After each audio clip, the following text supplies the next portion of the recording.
Let's talk about the race. I had a chance to read two articles of yours. One in The Nation, where you co-wrote with, I believe, three other authors, and then the piece that you wrote for the site that you write for.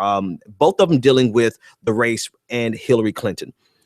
It's really, I guess there's like three different angles that I want to come from, but I want to ask you first about the Nation piece. And in the Nation, you were discussing how the question was whether or not you could support Hillary Clinton. And too long didn't read. No, you said, you know, if I read it correctly, it seems like you just straight out could not support Hillary Clinton. And you listed quite a few reasons. Tell me a little bit about that piece. And did I hear you right? So the argument that we're hearing a lot from more like progressive-minded and liberal pundits is that if Bernie Sanders does not win and Hillary Clinton is the Democratic nominee, that it's no question. Of course, you'd have to vote for her because look who she's running against. And they usually point to Donald Trump. Mm-hmm. And so my argument to that is, well, when I look at Hillary Clinton and Donald Trump, and assuming that lesser evilism, right, is the goal, I can't actually tell who the lesser evil is. Mm. I mean, obviously, when it comes to language and rhetoric, it's pretty clear that Hillary Clinton is much less offensive, right? Mm-hmm. She's more respectable in her tone, and she isn't, she's not riling up the sort of fascist sentiments that Donald Trump is. Although I do think that Hillary Clinton has played a role in creating and the conditions that have given a rise to a lot of those sentiments that are coalescing around Trump with her corporate policies. But I'll mention that in a second. But the point is, when it comes to comparing the two, I mean, you've got someone like Trump who's saying he wants to ban Muslims, which is very, very bad.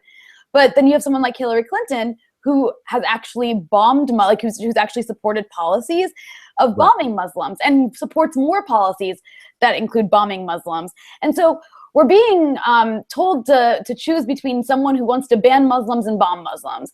And to me, that is a choice I cannot make. Those are two atrocious outcomes that I can't decide between.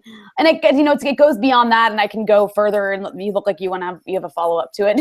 No, I'm just listening. I'll jump in there. Go for it. Well, beyond that, I mean, just in general, when it comes to issues of world stability, Trump is being presented as somebody who's very dangerous in the sense that, he wants to do really bad things around the world. And that's not necessarily wrong, but Hillary Clinton is extremely hawkish and arguably more hawkish than Donald Trump. In fact, her political leanings when it comes to foreign policy and her record put her more in line with neoconservatives, the people who brought us the Iraq War, than any sort of liberal-minded person. Whereas somebody like Donald Trump has been expressing more isolationist sentiments. Mm-hmm. Where he's talking about reducing America's military presence abroad.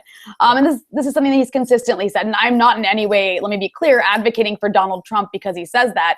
My point is just to say that when you compare the two on that issue, on foreign policy, Hillary Clinton is somebody who has played a role in several regime overthrows, particularly during her time at State Department and the coup in Honduras, which was completely disastrous and has led to record levels of violence in that country that sent children fleeing for their lives.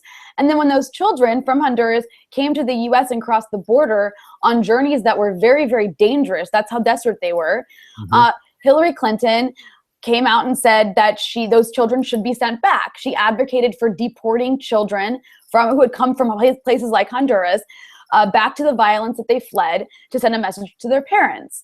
And that was a violent level of violence that she contributed to causing. And that's something she's not sorry for. That's another thing is, she regrets the Iraq war vote, right? She rejects regime change in Iraq. But at the same time, hasn't changed her going forward. She still supports the coup in Honduras and still defends it, which she did in her Daily News article or her Daily News interview recently. And she also supported regime change in Libya. The war in Libya, the bombing of Libya and the overthrow of Gaddafi is a policy that Hillary Clinton spearheaded. That is the only reason the Obama administration did what they did in Libya, because Hillary Clinton persuaded them to. And it was an absolute disaster and has led to conditions that have given rise to ISIS inside Libya. So this is an ongoing pattern with Hillary Clinton that she doesn't oppose. She has not, she hasn't expressed any regret. In fact, she still believes in the righteousness of U.S. regime change and says so. So that's very, very disturbing to me. She's a very hardcore militarist that And there's the other issue, which we can get into more, is Israel. I mean, she has aligned herself not just with Israel, as most U.S. politicians do.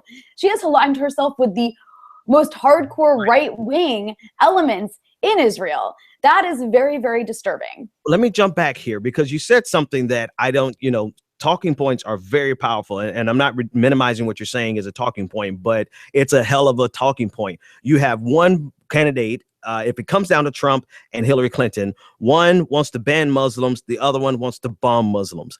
That is a tremendous indictment against this decision that they're trying to force us to face, right? And I don't know if many people have just heard it that simplified, and I think that's what makes it very, very powerful and hit me like a ton of bricks when you said it. Ban or bomb, and then the question you got to go one step further and say, will Donald Trump have the capacity and the authority to actually implement that policy? No. Does Hillary Clinton have the capacity and the authority to continue her policy? Yes. So, you make a hell of a case right there. And I don't think I could push back on that particular instance of your argument. But I do want to unpack it a little bit more, because your politics, and I read your tweets and I read your works, your politics leans progressive. So how do you, in this climate of Hillary, feminism, progressivism, but you would abstain from voting for Hillary Clinton, how does that fall in your life, in just your world in particular, with other progressives, with other liberals, with Democrats, and feminists? Like, you have to be a pariah in a certain extent. And here's the thing. I don't blame people or fault them, especially like the other liberals and progressives. I understand if they come November decide to vote for Hillary Clinton against a Donald Trump type figure. Like, I totally get that, and I respect that. I'm not telling other people not to. I'm just saying I can't in good conscience do it.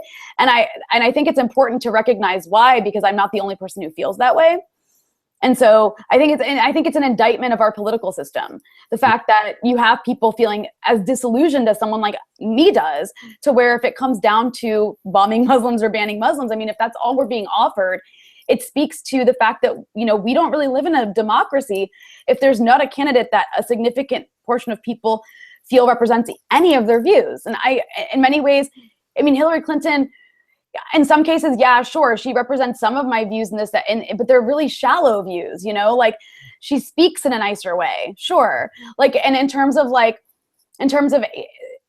just, being, respecting diversity, I guess, if you will, things like this, like the more respectable tone she has, I agree with, yes, more than I would a Republican on the abortion issue. So there are those kinds of issues that are important to like recognize and understand. And that's why, I mean, I don't fault other people who would vote for her, but I do at times feel like a pariah when it comes to this kind of stuff, especially since, I mean, there's a number of reasons.